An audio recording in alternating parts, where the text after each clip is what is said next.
Hai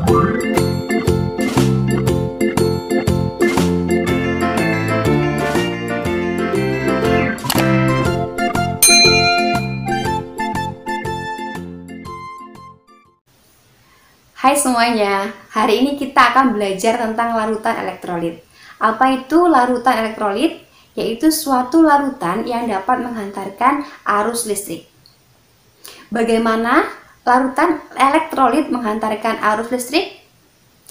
Ternyata di dalam larutannya, zat terlarut atau zat elektrolit dapat terurai menjadi ion-ion penyusunnya.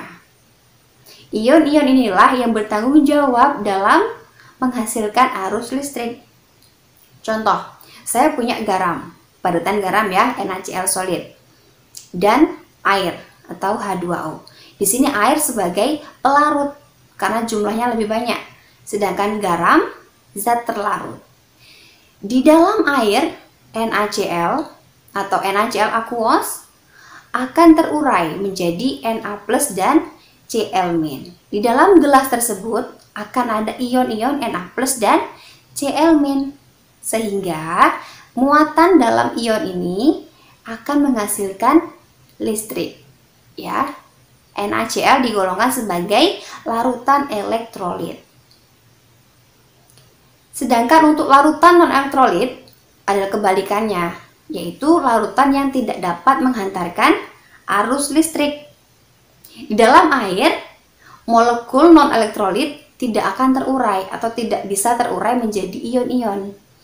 Mereka hanya akan ada dalam bentuk molekulnya. Paham ya?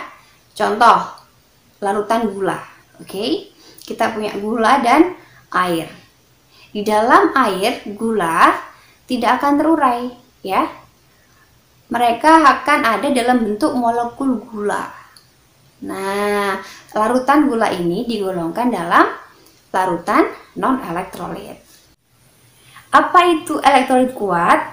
Elektrolit kuat merupakan larutan elektrolit yang dapat terurai sempurna, ya, atau terurai seluruhnya.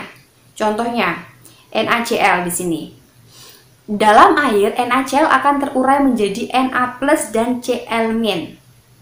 Seluruhnya. Di dalam gelas itu hanya ada ion Na+ dan Cl-.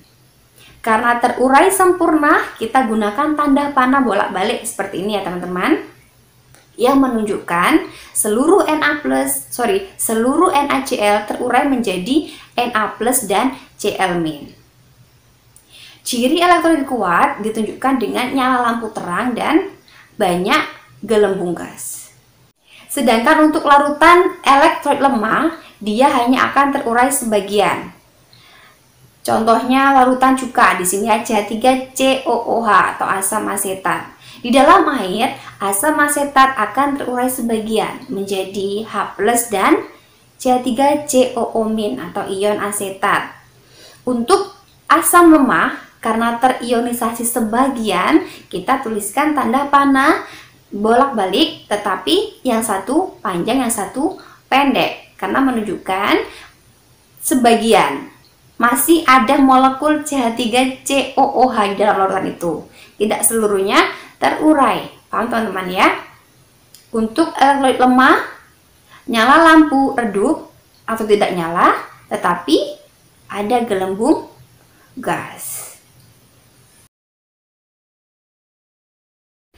Derajat ionisasi atau derajat disosiasi alfa di sini merupakan perbandingan antara zat yang terurai dengan jumlah zat mula-mula. Alfa di sini dapat kita gunakan untuk membedakan antara larutan yang bersifat elektrolit kuat, elektrolit lemah maupun non-elektrolit. Oke, contohnya KCl. Kita tahu KCl merupakan elektrolit kuat, ya. Elektrolit kuat yaitu yang terurai sempurna atau semua terurai. Kita mempunyai 10 misal, 10 KCl terurai menjadi 10 K+ dan 10 Cl-, ya, sama-sama 10 mol 10 mol. Oke, paham ya? Alfa yang terurai yaitu 10 mol dibagi 10 mol mula-mula sama dengan 1. Oke, sekarang ada NaCl. Nah, NaCl juga terurai sempurna. Misal bisa punya 5 mol, yang terurai 5 mol. Oke, 5/5 sama dengan 1. Nah, dari sini kita tahu bahwa alfa maksimal akan bernilai 1. Ya, berapapun jumlah zat mula-mula yang kita gunakan, ya kan? Apabila terurai sempurna, maka akan dihasilkan angka 1. Nah, alfa sama dengan 1 merupakan elektrolit kuat. Berikutnya, HF. Saya punya HF, 10 mol HF. Terurai hanya 2 mol HF. H+ dan F-, ya. Dari sini kita tuliskan alfa sama dengan 2/10, yaitu 0,2. Oke, 0,2. Karena tidak sama dengan 1, maka HF merupakan elektrolit lemah. Oke, untuk alfa kurang dari 1 digolongkan dalam elektrolit lemah. Paham ya? Berikutnya untuk urea misal. Nah, saya punya 10 mol urea.